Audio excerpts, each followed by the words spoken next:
Welcome to Plenty of Whips. I'm your host, Kevin Roopnarine. On this week's episode, I've stopped by Monaco Motor Cars out in Vaughan and checked out a nice 2001 Nissan Skyline R34 GTR.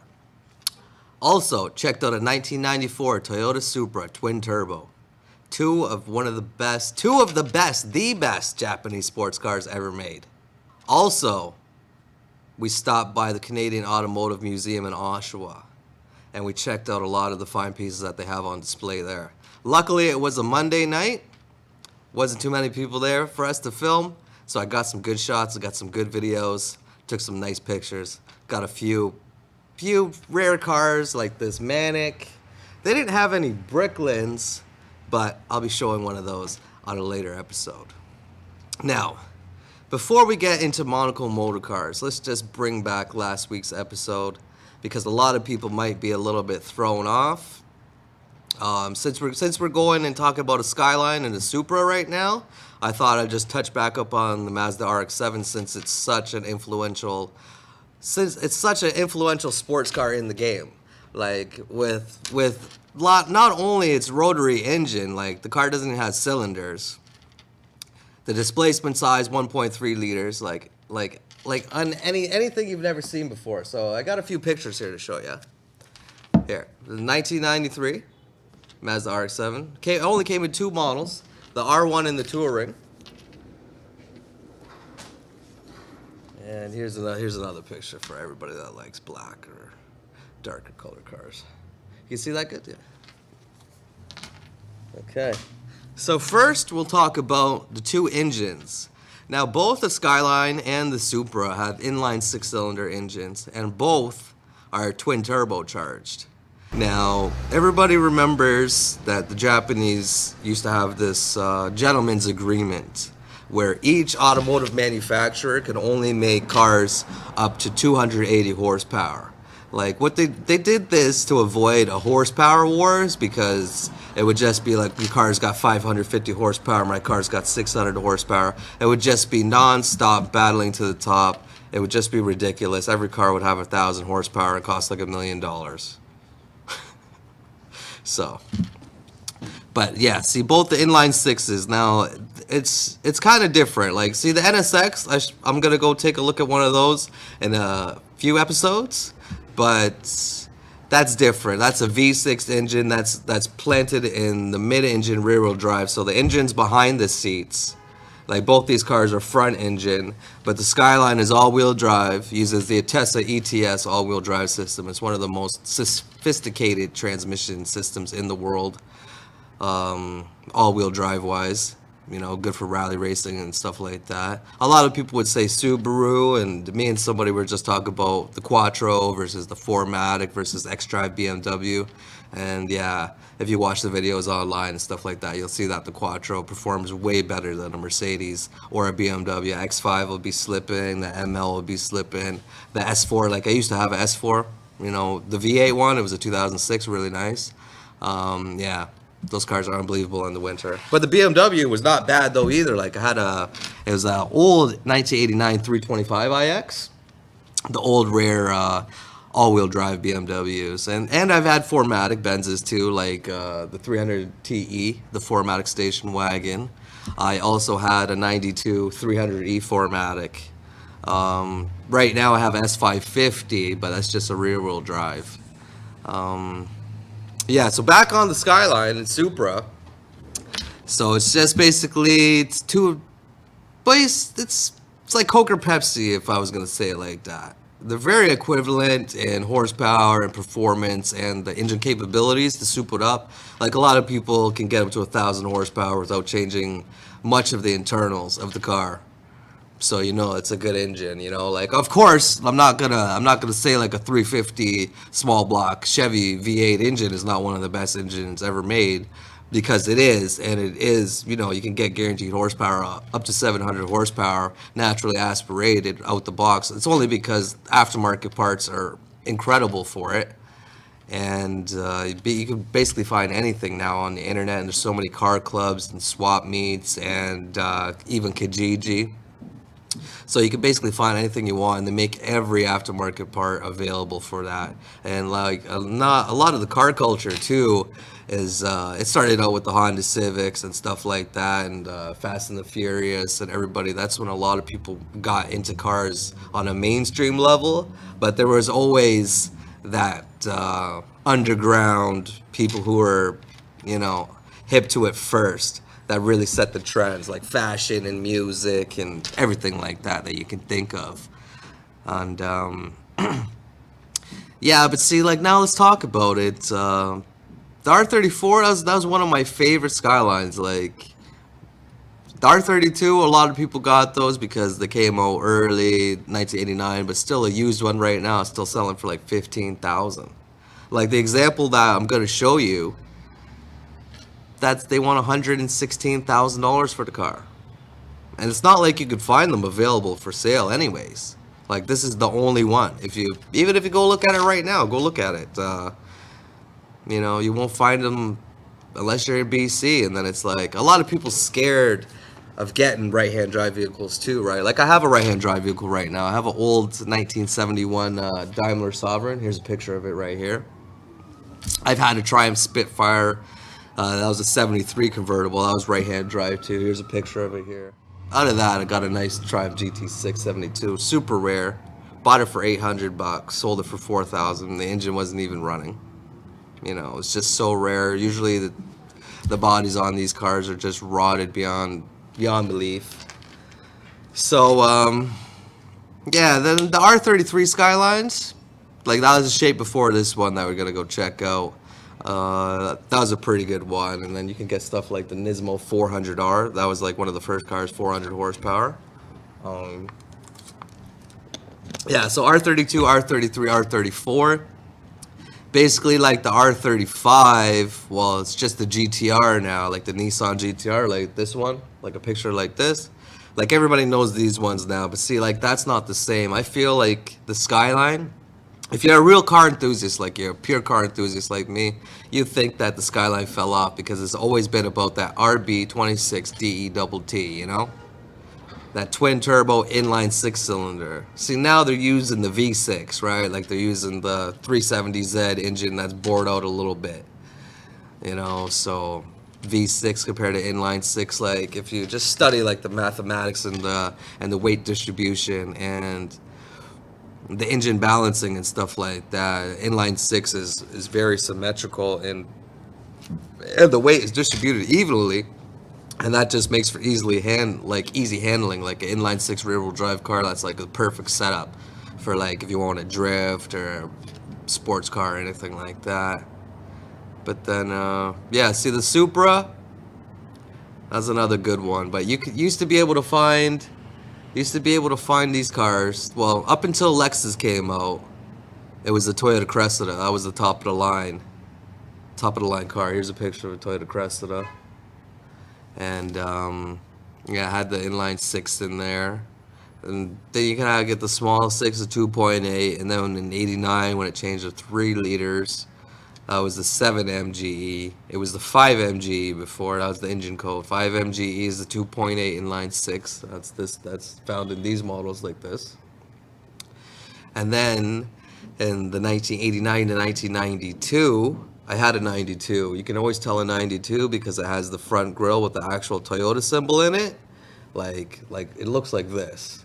Now a regular Cressida, like it'll have this little badge, sort of like a phoenix rising from the sun type of bird thing like that. Like, so you'll see it like this. It's not even, it'll only say Toyota on it, but if you seen it from the front, you didn't know cars, you wouldn't really know what it was. And then if you seen somebody doing donuts or burnouts, you'd be like, that looks like a 1985 Toyota Camry. How's that drifting and burning out, you know?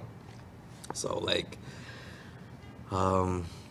yeah, so those are very good cars. But see, they kept going on with the inline 6 though. It's like that Toyota Supra engine is found in the IS300, like these body styles. And then it's found in the Toyota Soarer, which is basically the Supra engine. Like it's like a SC400 like this. My brother used to have one of these cars. I remember I loved it. So nice. And then you can get It's in the Aristo. That's the sedan. So it goes for the Toyota Altezza, but the Altezza is a different engine, you know. That's in Japan, but see the Altezza in North America is called the Lexus IS 300. So that way it has the Supra engine. And then you have the Aristo, and then you have the Soarer. Both of those have the 2JZ in it, which is a very highly sought after engine, almost as highly sought after, if not more, than the RB26 found in the Nissan Skyline. Let me talk about the Toyota Century real quick for you. Quick breakdown. This is the top of the line Toyota vehicle. This is what the Emperor drives in. They usually let these body styles run. See here, look, there's a picture of a 1971 Toyota Century. They kept this up until 1996.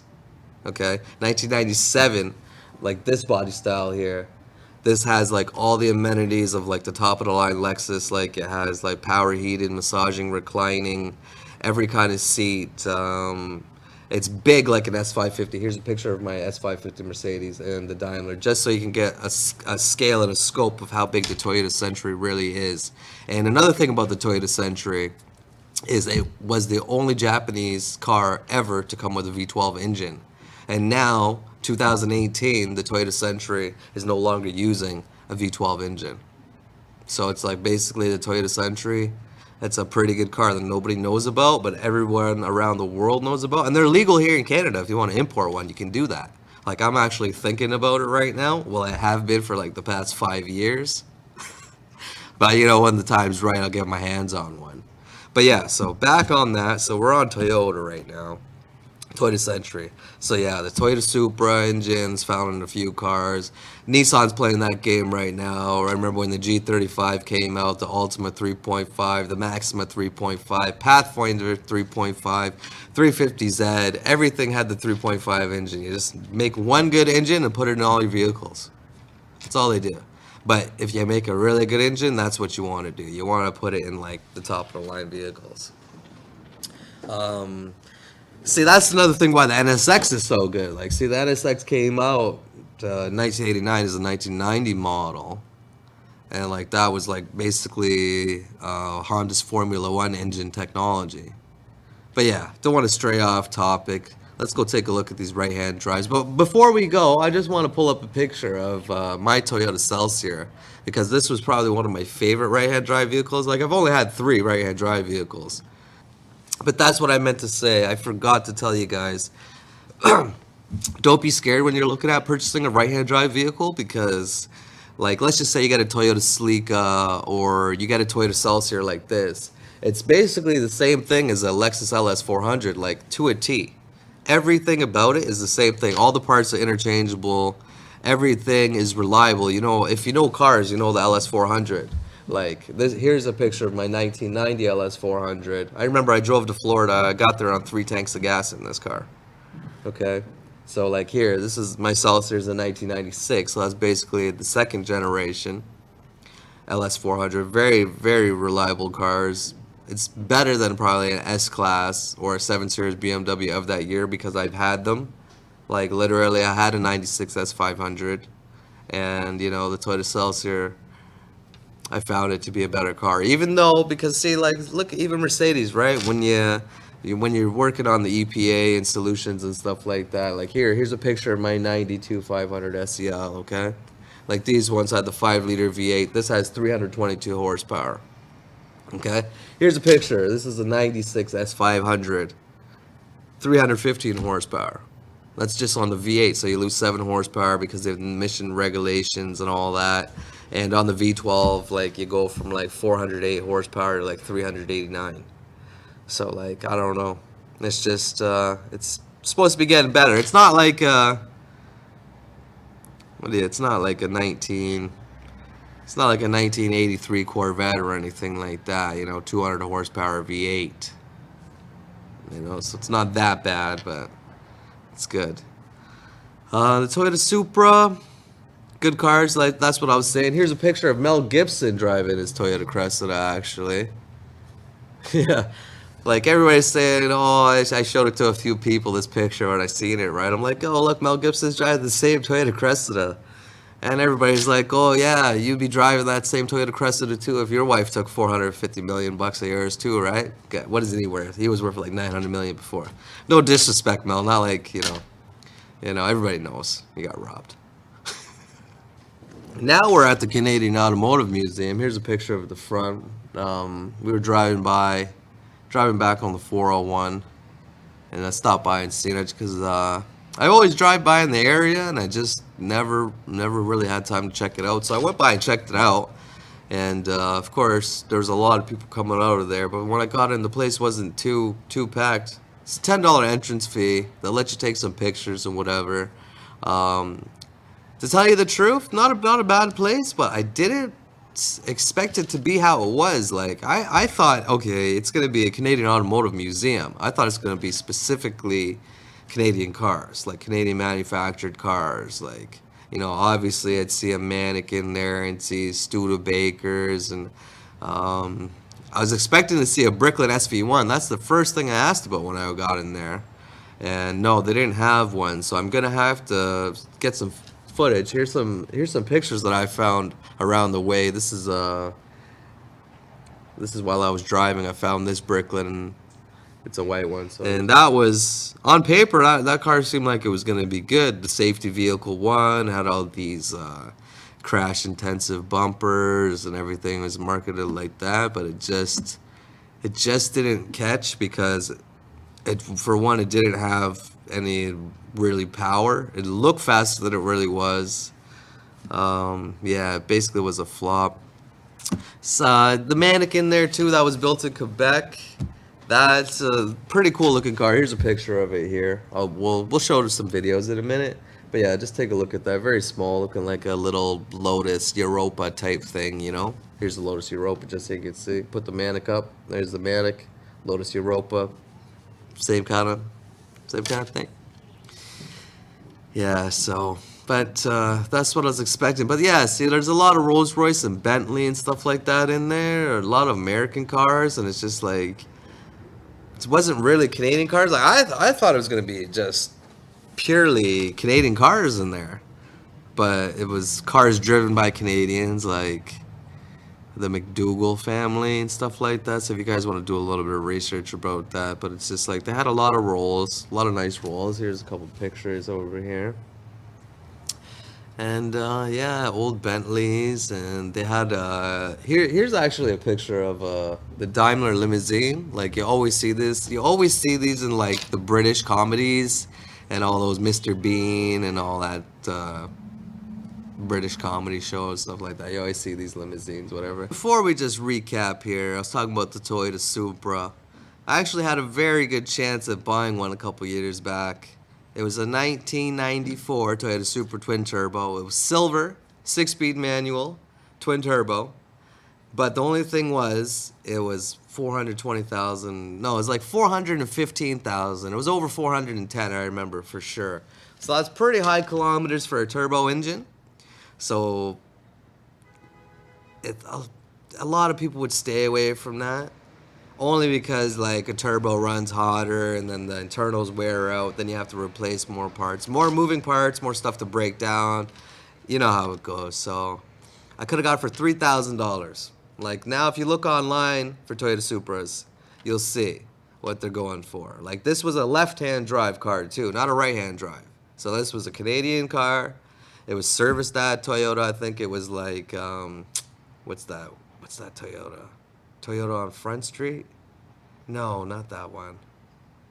I can't even remember. It's some downtown Toyota dealership that had all the service records for it. So that was a car that I should have bought that I passed upon. But I do regret not buying one car, and it was this 1967 Corvette 427 convertible. Like all it needed was a hood and a windshield. Like the windshield was missing and the hood was missing, but like it's all fiberglass and you can get new glass cut, whatever. So like for $1,500 though, with the 427 engine, complete car, whatever. But instead, I bought this 1970 Mercedes 250 Coupe. Here's a picture of it right here. So if you take a look at that, that's actually my car, and I was 21 years old when I bought this car, and it was on the cover of Antique and Classic Trader magazine. This was back in January 2006. Yeah. Here's another picture of the front. As you can see, it's only got the single side rear view mirror there. Those are actually my plates on it. I had historic plates on there too. Yeah, I had good times in that car, but I really wish I would have bought the Corvette. Like, if you could see, like, you know, Corvettes like this. Here's a picture of this one guy's collection. He's got pure Corvettes, pretty good. You know, you win some, you lose some, right? That's life. You know, I've had a lot of cars since then. I'm sure I'll have a lot more. But if you ever see a good deal on something, that's the moral of the story. Ever see a good deal, just grab it. Don't think twice, because you'll live your whole life regretting it and thinking, what if? Like, don't do that. And next week's episode, I'll be checking out Toronto Auto Brokers and a Ferrari 456. Thanks for checking me out. See you guys next week. Plenty of Whips has been brought to you by Daily Buyers, Barristers and Solicitors, Triple M Exclusive, Mercedes Auto Parts, and Independent Broker Incorporated.